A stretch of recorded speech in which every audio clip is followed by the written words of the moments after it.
ఏం మల్లన్న అందరు బాగా తిరంగ కూర్చొని ముచ్చబెడతారు? ఏం లేదే రాజన్న, 11వ తారీఖు నాడు నిజామాబాద్ పార్లమెంట్ నియోజకవర్గ ఎన్నికలలో 185 మంది పోటీ చేస్తుర్రే. ఎట్లేయాలి, ఏ పద్ధతి లేయాలి అర్థం కాకనే మాట్లాడుకుంటున్నాం. అవును నిజమేరా, ఇంతమంది పోటీ చేసినాక మున్పటి లెక్క బ్యాలెట్తో వేస్తారా, ఓటు మిషన్తో వేస్తారా? ఓటు ఎట్లా వేయాలనో అర్థమవుతలేదురా. ఏంటి ఓటర్లందరూ ఒక దగ్గర కూర్చొని ఆలోచిస్తున్నట్టున్నారు? ఏంటి విశేషం, ఏంటి సంగతి? ఏం లేదు సార్, ఈ ఎన్నికలు ఇంతమంది పోటీ చేస్తున్నారు కదా, మరి మా ఓటు బ్యాలెట్ పేపర్ మీద వేసుడా, ఈవీఎం మిషన్ మీద వేసుడా అనేది చర్చించుకుంటాం సార్. అనుమానం ఎందుకయ్యా? ఇంతకుముందు ఎన్నికల్లో మీరు ఒకటే బ్యాలెట్ యూనిట్ ద్వారా ఓటేయడం జరిగింది. కానీ ఇప్పుడు 12 యూనిట్లు ఉంటాయి, అంటే 12 మిషన్లు పెడతారన్నమాట. ఏ విధంగా ఓటేయాలనో ఎట్లుంటుందో మీకు మొత్తం అక్కడ వివరించుతా రండి చూద్దాం. ఈ విధంగా కుడివైపున అభ్యర్థులకు సంబంధించిన పూర్తి వివరాల పట్టిక ఉంటుంది. లోపలికి వెళ్ళగానే ఓటర్ ఐడెంటిఫికేషన్, ఇండిలేబుల్ ఇంక్, ఓటర్ స్లిప్ ఇచ్చే 3 ఆఫీసర్లు ఉంటారు. కంట్రోల్ యూనిట్ ఇన్ఛార్జ్ ఇక్కడ ఉంటారు. మనం వేసినటువంటి ఓటు పడిందా లేదా మనకు బ్యాలెట్ ఇవ్వడానికి ఇక్కడ నుండే అనుమతి లభిస్తుంది.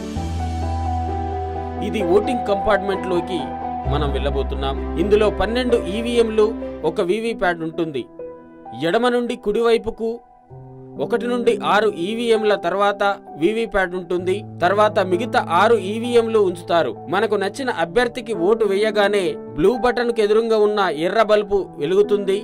కంట్రోల్ యూనిట్ లో నుండి బీప్ అనే శబ్దం వినబడుతుంది. మధ్యలో ఉన్న వీవీప్యాట్ లో 7 సెకన్ల పాటు గుర్తు కనబడుతుంది. ఇంతేనా? ఓటేసుడు అలకానే ఉంది, తెలియకముందు ఎట్లేసుడు అనుకున్నాం. అవును, ఓటు వేయడం చాలా సులభం. మొన్న మనం అసెంబ్లీ ఎన్నికల్లో ఏ విధంగా అయితే ఓటేసినామో అదే విధంగా మళ్ళేస్తాం. మీ మనసులో ఎలాంటి సందేహాలు, సంకోచాలు పెట్టుకోకుండా అందరూ ఓటు హక్కును వినియోగించుకోండి, సరేనా? మేము ఓటు ఎట్లేసుడు మా అందరికి చెప్తాం, అందరం ఓటేస్తాం వేస్తాం సార్. రాష్ట్రంలో పార్లమెంట్ ఎన్నికలు ఏప్రిల్ 11వ తారీఖు జరుగుతున్నాయి, మీకు అందరికీ తెలుసు.